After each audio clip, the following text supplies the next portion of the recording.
Hello viewers, I welcome you all from HLT of Tech channel. Today we are going to see the BLOB cache in detail. As you all know that in my previous video I covered the types of cache of SharePoint 2019 and old on-premise version environment, including SharePoint 2022, that is SharePoint Server Subscription Edition, SharePoint 2019, SharePoint 2016, 2013 and 2010. BLOB cache is common in all of these versions, and they are used for storing large objects in the front end servers, so that next time whenever the user call them, in spite of going to the database for querying the data, web front end server gives the data from its own path. It saves it locally in its memory and storage, and it entertains the same file to all the users who are querying that particular data. So if you talk about BLOB cache, BLOB cache is binarily large objects cache. Okay, we will see how to enable. In enabling BLOB cache, we can set the path, we can set the type of files that BLOB cache would entertain, and we can set the maximum size as well. After that, we will monitor it in performance counter, that how many BLOBs are being entertained by the front end server to the users. So let's start the practical demonstration. This is my server of SharePoint. First of all, I will go into, let me close all these tabs first. Okay, first of all, cache. For enabling the BLOB cache, we will go into IIS. In IIS, we will go into that particular site in which we are going to activate the BLOB cache, and we will explore it. We will copy this file of web.config and we will save it locally. We will open it with Notepad or WordPad. Search for BLOB.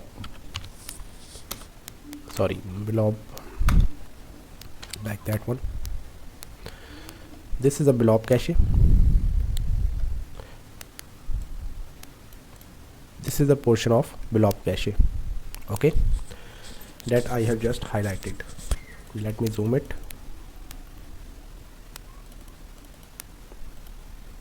Okay, what's it's actually telling? It's telling me, first of all, in first line it's telling me the location, that it will be the location of the BLOB cache where all the BLOBs file will be temporarily saved or cached for the users to access. Okay, what front end server will do, it will cache all that frequent BLOBs files in that location, so that whenever next time the user request, any user requests the same file, rather going on the database server for querying again, the web front end server will entertain the request from that location. Okay, now this would be the path. After that, these are the type of files that BLOB cache can save. You can exclude any of these files if you don't want to consider them in BLOB cache, but right now it's almost saving every type of file, including the MP3, MP4, that is the video files, MPEG, large files, GIF files. They all are normally in large size. After that, there is a option of max size. You can increase or decrease it. It's in MB, megabytes. You can either increase it or decrease it. Okay, and enable is equal to false. By default, this BLOB cache is disabled in normal environments. You have to manually enable it. Okay, now first of all, if we navigate to this path, you will see that there is no path right now, because this file, this BLOB cache is temporarily disabled. So what we will do, we will enable it first. So I will type true and I will save it. After saving this file, I'm going to copy it and paste it at the same location where web.config was already there. So I have replaced that file with the new file in which the BLOB cache has been enabled. After that, we will restart or refresh the site. This is my site. Okay, now let's consider this is my site. That was 80 site. I am going to upload one video file here. Okay, the video file has been uploaded successfully. If I click it here, the video file will open in the browser of SharePoint. You can see it here. Okay, fine. Now going back into SharePoint server.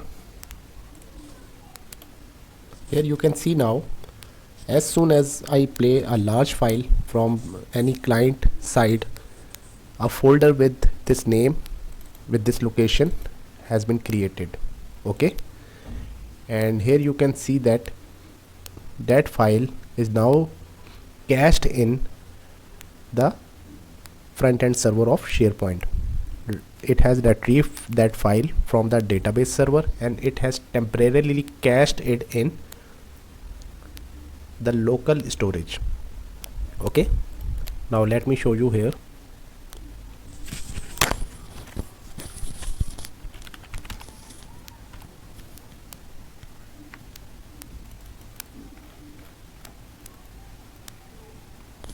This was the location.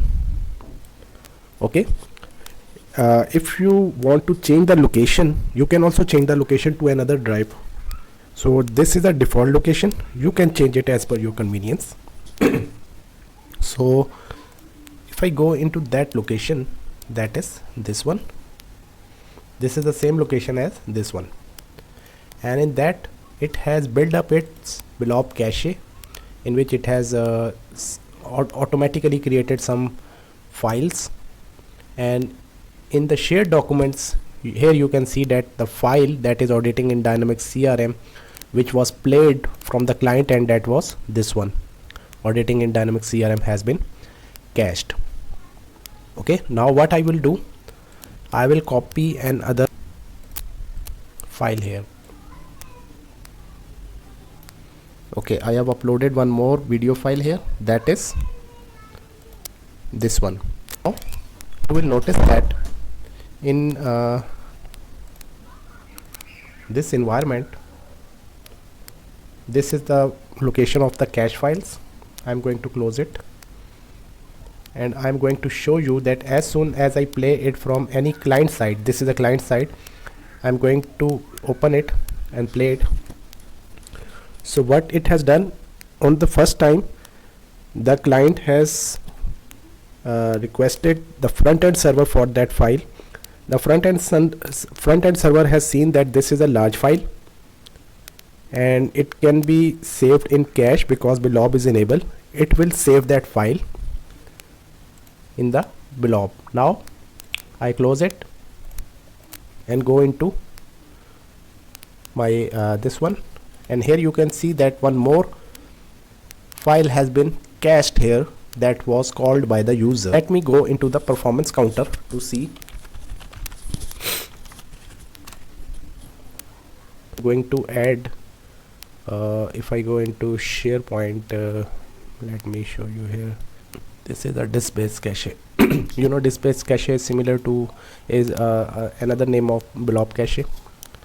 I will add these instances here, and now I'm going to change this graph into report. So what it's telling me, it's telling me that BLOB cache average request for JS and CSS files, cache fill ratio, hit count, hint ratio, total disk size, total index writes, right now how many, current number of requests. So we will see two important thing here that I'm going to show you. First is current number of requests the BLOB cache is handling. Right now BLOB cache is not handling any request. Secondly, there is a total objects in BLOB cache. These are 2. Okay, these are two files that are currently saved in BLOB cache, and current number of requests the BLOB cache is handling is 0. So let's start going into client end and opening. So I have opened it. Now if I go back into server, here you are seeing that current number of requests the BLOB cache is handling is 1, because this one file is being called by the client, that is this one. This video is being played. Okay, now what I will do,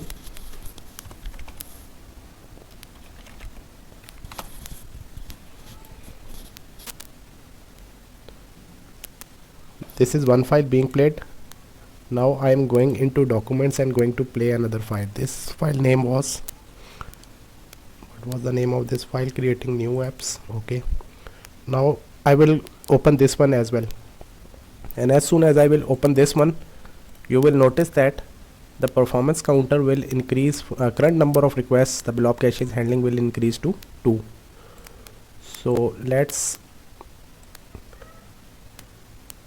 show you a side by side view. As soon as I close all of them, you will notice that current number of requests will be 0.